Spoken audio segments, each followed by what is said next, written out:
Hi, if you weren't in class to learn about our public speaking service project, then you should be listening to this video, or if you want to brush up on what we're doing, you can be listening to this as well. We are going to be going to Michigan Avenue Elementary School and working with fourth graders on their speeches. Now, why do we do this? There's lots of reasons why. We've been learning about communication this entire semester, and I wanted to be able to put as many of our newfound skills, newfound knowledge to work as possible. So we're working with these fourth graders on public speaking. But actually, the main point for us isn't exactly public speaking. We're going to work with the kids with public speaking because it is something that is really frightening for most people. Psychology Today did a study many years ago in which people identified fear of public speaking as their worst fear in life. So, I mean, get this, it was worse than the fear of death or fear of heights, fear of snakes or spiders. And so obviously there's something that goes on that's very frightening. However, communication skills, we can use these to help work with the kids to get them to the place where this is a much more doable project for them. And I find that for most people, the fear of public speaking really comes from not knowing how to do it or what some of the important elements are. And when these fourth graders learn some of these fairly basic ideas and techniques, they find out that, yes, I can actually speak in public and it's going to be okay. All right, so this is a picture from a few years ago of us with a couple of the kids that we were working with, and another one here, and there's another little girl here. Now, what we're doing during this public speaking project, first of all, we are going to be giving a presentation for the first 12 to 15 minutes that gives the basics of public speaking.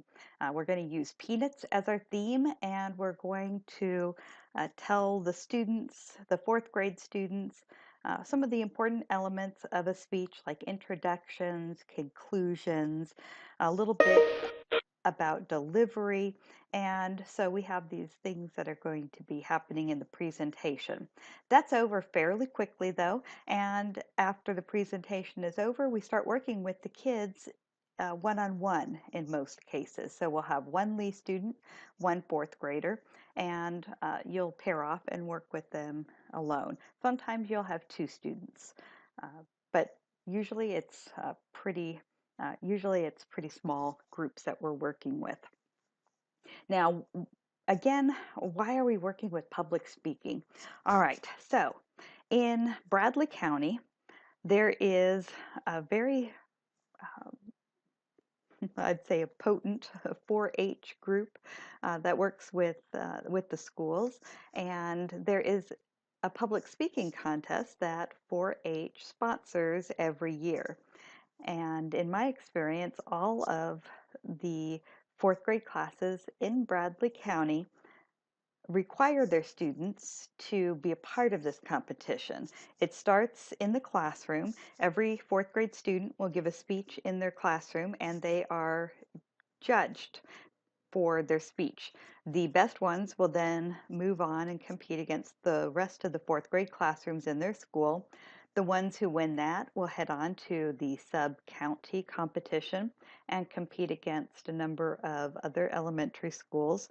The ones who win sub-county will go on to county, and those who win at the county level will head on to the state level, and some can even head on to national level.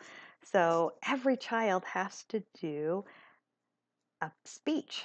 And before I got involved with helping at Michigan Avenue School, the teachers told me that they didn't have a lot of background with speaking, but more than that, they just didn't have the time to work with kids individually. And it was a little bit of a traumatic experience for the kids getting up, and maybe they really hadn't had someone to work with them individually, and they didn't really know what they should do or could do. And it was a distressing experience. Since we've been coming in, we've been able to calm the nerves down a lot, and just having the time for the fourth grader to work with the Lee student, it's amazing what you can accomplish in an hour and 15 minutes. So really, if you have had your English composition course, overall, you're going to be in really good shape for this public speaking project. Some of the main things that you need to do is you need to be able to use these communication skills we've been working on. So think back to the beginning of class as we talked about what's the definition of communication. Communication is it a meeting of meetings? Is it all behavior and is communication? Well, let's think about this and which was the particular definition that you liked best. If it's all behavior is communication, think about your behavior as you're working with the student. How can you communicate to this fourth grader that they have value, that they have good ideas, that they can do this? What are things that you should be doing to be able to send those messages? Think about your nonverbal communication. Like in this picture, we have Shakira Jinks, and she's smiling. She's leaning forward. She has eye contact. These are all things that the fourth graders crave and that they really do so well with. That when you can give them this kind of focused attention and positive nonverbal communication, it reinforces the notion that I can do this. Because I tell you what, self-concept is another thing we're talking about in this class, and this idea of that we don't want the self-fulfilling prophecies to happen with the kids. We don't want them to be thinking, "Oh, I can't do a speech, and since I don't think I can do a speech, then I can't do a speech, and then I get up there and fail. People see me as a failure at speaking, and so now I know I am a failure."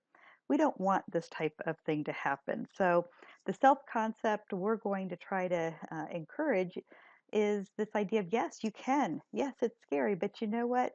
You're brave. You can do it. And give them the positives.